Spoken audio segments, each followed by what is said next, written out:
दोस्तों, अगर आप भी रोहित शर्मा को दुनिया का सबसे खतरनाक खिलाड़ी और कप्तान मानते हैं तो हमारी इस वीडियो को लाइक जरूर कीजिएगा। दोस्तों, भारत और इंग्लैंड के बीच तीसरे टेस्ट मैच में रोहित शर्मा और शुभमन गिल के सामने नतमस्तक हुआ पूरा का पूरा इंग्लैंड। रोहित और गिल ने अपने बल्ले से तांडव मचाकर इंग्लैंड के हर गेंदबाजों की जमकर धुनाई की और पूरा इतिहास पलट दिया। तो आखिर कैसे रोहित और शुभमन गिल का आया राजकोट के मैदान पर तूफान, कैसे गिल ने तोड़ दिया बड़े बड़े दिग्गजों का भी रिकॉर्ड, कैसे खड़ा कर दिया भारतीय टीम ने पहले टेस्ट मैच में इंग्लैंड के सामने कभी न हासिल कर पाने वाला लक्ष्य। इन दोनों बल्लेबाजी की तूफानी पारी हम आपको जरूर दिखाएंगे, लेकिन उससे पहले आपको क्या लगता है रोहित शर्मा और शुभमन गिल में कौन सबसे खतरनाक बल्लेबाज है? कमेंट में जरूर बताइए। दोस्तों, भारत और इंग्लैंड के बीच तीसरा टेस्ट मुकाबला राजकोट के मैदान पर खेला गया। इस मुकाबले में कप्तान रोहित शर्मा ने टॉस जीतकर पहले बल्लेबाजी करने का फैसला किया। ओपनिंग की शुरुआत करने मैदान पर रोहित शर्मा के साथ शुभमन गिल आते हैं और उतरते ही दोनों खिलाड़ियों ने मैदान पर अपने बल्ले से दहाड़ लगाना शुरू कर दिया। दोनों बल्लेबाज टी20 के अंदाज में खेल रहे थे। टीम के लिए ओवर फेंकने आए जेम्स एंडरसन के ओवर में रोहित शर्मा ने जमकर धुनाई कर दी और टीम के स्कोर को 20 रनों तक पहुंचा दिया था। रोहित शर्मा की बल्लेबाजी देखकर शुभमन गिल का भी बल्ला रुकने का नाम नहीं लिया। एक के बाद एक उन्होंने चौके लगाने शुरू कर दिए। रोहित शर्मा और शुभमन गिल बेहद शानदार बल्लेबाजी कर रहे थे। रोहित शर्मा ने मार्कवुड के ओवर में एक ऐसा शानदार छक्का जोड़ा जिसे देखकर गेंदबाज खुद हैरान रह गया। ये दोनों खिलाड़ी रुकने का नाम नहीं ले रहे थे। टेस्ट मैच लग नहीं रहा था कि ये टेस्ट मैच खेला जा रहा है। इंग्लैंड के भी गेंदबाजों की धुनाई करना भारतीय बल्लेबाज शुरू कर दिए थे। रोहित शर्मा शानदार तरीके से बल्लेबाजी करते हुए रिहान अहमद की गेंद पर बेहतरीन सामने की तरफ छक्का लगाकर अपना अर्धशतक पूरा कर लेते हैं। दोनों खिलाड़ियों ने भी अर्धशतकीय साझेदारी बना ली। वहीं शुभमन गिल भी काफी तेज अंदाज में बल्लेबाजी कर रहे थे। ये दोनों बल्लेबाज रुकने का बिल्कुल भी नाम नहीं ले रहे थे। लगातार इंग्लैंड के गेंदबाजों की धज्जियां उड़ाए जा रहे थे। रोहित शर्मा इंग्लैंड की धज्जियां उड़ाने पर तुले हुए थे। इंग्लैंड के एक गेंदबाजों पर टूटकर प्रहार कर रहे थे। वहीं उनका साथ दे रहे शुभमन गिल भी रुकने का बिल्कुल नाम नहीं लिए। ड्रिंक्स ब्रेक तक इन दोनों बल्लेबाजों ने मिलकर भारतीय टीम के स्कोर को 100 रनों के पार पहुंचा दिया था और शुभमन गिल भी ड्रिंक्स ब्रेक के बाद एंडरसन की गेंद पर बेहतरीन कवर ड्राइव लगाकर अपना अर्धशतक पूरा कर लेते हैं। इन दोनों की घातक बल्लेबाजी देखकर यही लग रहा था कि टीम इंडिया 400 रनों का आंकड़ा छू लेगी, क्योंकि दोनों बल्लेबाज अलग अंदाज में खेल रहे थे। इंग्लैंड के गेंदबाजों का सामना करने में उन्हें कोई भी दिक्कत नहीं हो रही थी। देखते ही देखते दोनों बल्लेबाजों ने मिलकर शतकीय साझेदारी बना ली। इसके बाद भी दोनों खिलाड़ियों का बल्ला रुकने का नाम ही नहीं लिया। एक के बाद एक गेंदबाजों पर ये टूटकर प्रहार करते रहे। स्पिनरों से लेकर तेज गेंदबाज किसी को भी छोड़ने का नाम नहीं ले रहे थे। बेरहमी से धुनाई किए जा रहे थे। देखते ही देखते इन दोनों बल्लेबाजों ने भारतीय टीम के स्कोर को 150 रनों के पास पहुंचा दिया। वहीं रोहित शर्मा अपने शतक के बेहद करीब आ चुके थे। एक तरफ से शुभमन गिल भी अपने बल्ले से तांडव मचा रहे थे। इन दोनों खिलाड़ियों की बल्लेबाजी देखकर इंग्लैंड के खिलाड़ी पूरी तरीके से हैरान हो चुके थे। उन्हें पता चल गया था कि दोनों बल्लेबाज अलग फॉर्म में हैं। इन दोनों बल्लेबाजों ने 20 मिनट तक मैदान में एक ऐसा तांडव मचाया जिसे देखकर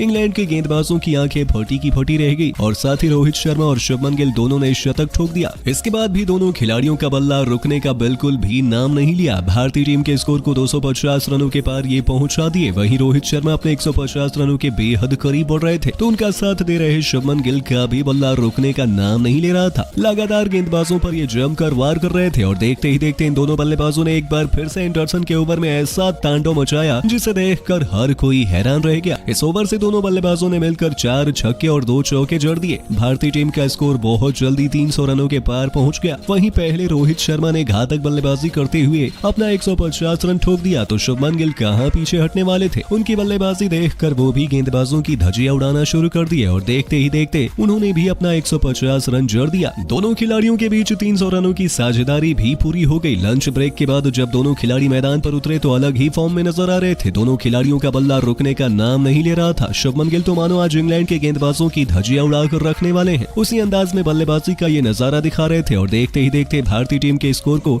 इन दोनों खिलाड़ियों ने मिलकर 350 रनों के पास पहुंचा दिया। इसके बाद भी दोनों खिलाड़ियों का बल्ला रुकने का नाम नहीं लिया। जहां शुभमन गिल 150 रन बनाने के बाद तेजी से भारतीय टीम के स्कोर को आगे बढ़ाने लगे थे और अपने दोहरे शतक की तरफ बढ़ गए, वहीं रोहित शर्मा का भी बल्ला जमकर दहाड़ रहा था। शोएब बशीर की गेंद पर शुभमन शुभमन गिल ने एक ऐसा शानदार छक्का छोड़ा जिसे देखकर गेंदबाज हैरान रह गया था और इसी के साथ शुभमन गिल ने अपने टेस्ट करियर में पहला दोहरा शतक ठोक दिया और हर किसी को हैरान कर दिया। वहीं रोहित शर्मा कहां पीछे हटने वाले थे, उन्होंने भी अपने बल्ले से दहाड़ लगाते हुए भारतीय टीम के स्कोर को 400 रनों के पास पहुंचा दिया और साथ ही एंडरसन की गेंद पर शानदार कवर ड्राइव लगाकर उन्होंने भी अपना दोहरा शतक ठोक दिया, जिसे देखकर तो इंग्लैंड के गेंदबाज हक्के बक्के रह गए थे। पहले ही दिन इन दोनों खिलाड़ियों ने मैदान में ऐसा तूफान लगाया कि पूरा क्रिकेट जगत हैरान हो गया। इन दोनों की तूफानी पारी देखकर भारतीय खेमा खुशी से झूम रहा था। हर कोई इन दोनों खिलाड़ियों के लिए तालियां बजाकर स्वागत किया। जब ये दोनों खिलाड़ी पहले दिन का खेल खत्म होने के बाद ड्रेसिंग रूम आ रहे थे, तब भारतीय खेमा उनके पास चलकर खुद आया और इन दोनों खिलाड़ियों का स्वागत किया। दोस्तों, आपको बता दें ये एक प्रैक्टिस मैच की कहानी थी, मगर हर कोई उम्मीद यही कर रहा है कि 15 फरवरी को होने वाले तीसरे टेस्ट मैच में ऐसी ही बल्लेबाजी भारतीय टीम करे। वैसे आपको क्या लगता है, रोहित शर्मा और शुभमन गिल में कौन है दुनिया का सबसे खतरनाक बल्लेबाज? कमेंट में जरूर बताइए। दोस्तों, इंग्लैंड के खिलाफ तीसरे टेस्ट के पहले दिन रोहित शर्मा और केएल राहुल ने मचाया तहलका और टीम इंडिया को पहुंचा दिया 400 के पार। जी हां दोस्तों, भारत और इंग्लैंड के बीच खेले जा रहे तीसरे टेस्ट के पहले दिन रोहित शर्मा और केएल राहुल ने तूफानी शतक लगाकर मैदान पर ऐसा कहर बरसा दिया जिसके सामने इंग्लैंड की टीम का गेंदबाजी विभाग चारों खाने चित हो गया। तो आखिरकार कैसे इंग्लैंड के खिलाफ तीसरे टेस्ट के पहले दिन रोहित शर्मा और केएल राहुल ने शतक लगाकर इतिहास रचा और भारतीय टीम को 400 रनों के आंकड़ों के पार पहुंचा दिया, ये तो हम आपको बताएंगे ही। साथ ही साथ इस रोमांचक मैच की पूरी हाईलाइट का वीडियो भी हम आपको दिखाने वाले हैं, तो वीडियो को एंड तक जरूर देखिएगा। लेकिन उससे पहले आपको क्या लगता है, रोहित शर्मा और केएल राहुल में कौन भारत का सबसे खतरनाक बल्लेबाज और कप्तान है? कमेंट में जरूर बताइए। दोस्तों, भारत और इंग्लैंड के बीच टेस्ट सीरीज खेली जा रही है। इसके तीसरे टेस्ट मैच के पहले दिन रोहित शर्मा और केएल राहुल का तूफान देखने को मिला। दरअसल इस मैच के बारे में अगर बात करें तो सबसे पहले टॉस के समय पर भारतीय टीम के कप्तान रोहित शर्मा ने सिक्का उछाला, जो कि गिरा खुद कप्तान रोहित शर्मा के पक्ष में और ऐसे में कप्तान रोहित शर्मा ने टॉस जीता और पहले बल्लेबाजी करने का फैसला किया। इस दौरान भारतीय टीम की तरफ से ओपनिंग करने के लिए कप्तान रोहित शर्मा और यशस्वी जायसवाल की सलामी जोड़ी मैदान पर आई, तो दूसरी तरफ से गेंदबाजी के लिए जेम्स एंडरसन आते हैं। इस दौरान पहले ही ओवर के अंदर यशस्वी जायसवाल ने बेहतरीन बल्लेबाजी करते हुए पहली ही गेंद पर चौका लगाकर अपना और अपनी टीम का खाता खोला, तो दूसरी तरफ से रोहित शर्मा ने तूफानी बल्लेबाजी कर इसी ओवर में छक्का लगाकर अपना खाता खोला था और पहले ओवर में 12 रन बटोरकर मैदान पर कहर ढाने का काम किया। इस दौरान दोनों बल्लेबाजों ने इसी तरीके से तूफानी बल्लेबाजी करते हुए टीम को आगे ले जाने का काम किया। हालांकि 13वें ओवर के अंदर दोनों बल्लेबाजों ने मिलकर 50 रनों का आंकड़ा पार कर लिया, लेकिन इस बीच 14वें ओवर में भारतीय टीम को पहला झटका जेम्स एंडरसन ने देते हैं, जहां पर उन्होंने एक स्पेल में अपने अंतिम ओवर में यशस्वी जायसवाल को बाहर जाती हुई गेंद पर विकेट कीपर के हाथों कैच आउट करा दिया। इस दौरान यशस्वी जायसवाल 3 चौके और 1 छक्के की मदद से 26 रनों के स्कोर पर कैच आउट होकर पवेलियन लौट गए, जिसके बाद बल्लेबाजी करने के लिए शुभमन गिल मैदान पर आते हैं। लेकिन आज शुभमन गिल का कुछ खास कमाल देखने को नहीं मिला, जहां पर दोनों ने तूफानी बल्लेबाजी करने का प्रयास किया, लेकिन शुभमन गिल 15वें ओवर के अंदर गेंदबाज रेहान अहमद के सामने अंदर आती हुई गेंद पर एलबीडब्ल्यू आउट होकर अपना विकेट दे दिए थे, जहां वो केवल 9 रन बनाकर पवेलियन लौट गए। ऐसे में अब बल्लेबाजी करने के लिए केएल राहुल को मैदान पर आना पड़ा, जहां पर वो 72 रनों पर 2 विकेट गिर जाने के बाद रोहित शर्मा और केएल राहुल ने मिलकर टीम को संभाल लिया, जहां पर दोनों बल्लेबाजों ने मिलकर टीम को आगे ले जाते हुए पहले सेशन के अंतिम ओवर के अंदर रोहित शर्मा ने छक्का लगाकर भारतीय टीम को मजबूत स्थिति में ले जाने का काम किया था। रोहित शर्मा ने अपना अर्धशतक तो रेहान अहमद के सामने छक्का लगाकर पूरा किया, साथ ही में केएल राहुल के साथ मिलकर 50 रनों की साझेदारी की और इसी के साथ पहले सत्र की समाप्ति तक 30 ओवर में 128 रन 2 विकेट खोकर भारत ने बना दिए थे। ऐसे में जब दूसरे सेशन का खेल शुरू हुआ तो दोनों बल्लेबाजों ने तूफानी बल्लेबाजी करना शुरू कर दिया। इस दौरान भारत की तरफ से केएल राहुल ने तेजी से बल्लेबाजी करने का प्रयास किया, लेकिन धीमी बल्लेबाजी करते हुए अपने अर्धशतक के 44वें ओवर के अंदर 2 रन लेने के साथ पहुंचने का काम किया। तो दूसरी तरफ से रोहित शर्मा बेहतरीन बल्लेबाजी करते हुए दिखाई दिए और उन्होंने 51वें ओवर के अंदर एंडरसन के सामने बेहतरीन पुल शॉट खेलते हुए अपना पसंदीदा शॉट लगाकर छक्का लगाकर अपना शतक पूरा कर लिया और इसके बाद भी दोनों बल्लेबाजों ने तूफानी बल्लेबाजी जारी रखी। लेकिन इस बीच रोहित शर्मा ने 150 रनों के करीब पहुंचने का काम किया, लेकिन 150 रनों का आंकड़ा पार करने से पहले ही वो पवेलियन चले गए, जहां पर दूसरे सत्र का खेल समाप्त हुआ और इस दौरान दूसरे सत्र के अंदर भारतीय टीम ने 130 रन बिना विकेट खोकर बनाए थे और भारतीय टीम 260 रन 2 विकेट के नुकसान पर 6 तक बना पाई। और इसके बाद जब अंतिम सत्र का खेल शुरू हुआ तो लगातार विकेट गिरने का सिलसिला शुरू हो गया, जहां पर अब गेंदबाजी करने के लिए आए टॉम हार्टली ने 62वें ओवर के अंदर भारत को बड़ा झटका कप्तान रोहित शर्मा के रूप में दे दिया और रोहित शर्मा को आउट कर 175 रनों की साझेदारी को तोड़ दिया। ऐसे में कप्तान रोहित शर्मा 140 रन बनाकर आउट हुए। इस दौरान उन्होंने 12 चौके और 3 छक्के लगाए थे और अब बल्लेबाजी करने के लिए रजत पाटीदार मैदान पर आते हैं, लेकिन रजत पाटीदार कुछ खास कमाल नहीं कर पाए और 69वें ओवर के अंदर 5 रन बनाने के बाद गेंदबाज रिहान अहमद की गेंद पर विकेटकीपर के हाथों कैच आउट होकर पवेलियन चले गए। और अब भारतीय टीम की तरफ से बल्लेबाजी के लिए विकेटकीपर बल्लेबाज श्रीकर भरत मैदान पर आते हैं, लेकिन विकेटकीपर बल्लेबाज श्रीकर भरत भी कुछ खास कमाल नहीं कर पाए और वो भी 70वें ओवर में मात्र 3 रन बनाने के बाद रिहान अहमद की गेंद पर एलबीडब्ल्यू आउट होकर पवेलियन चले गए थे।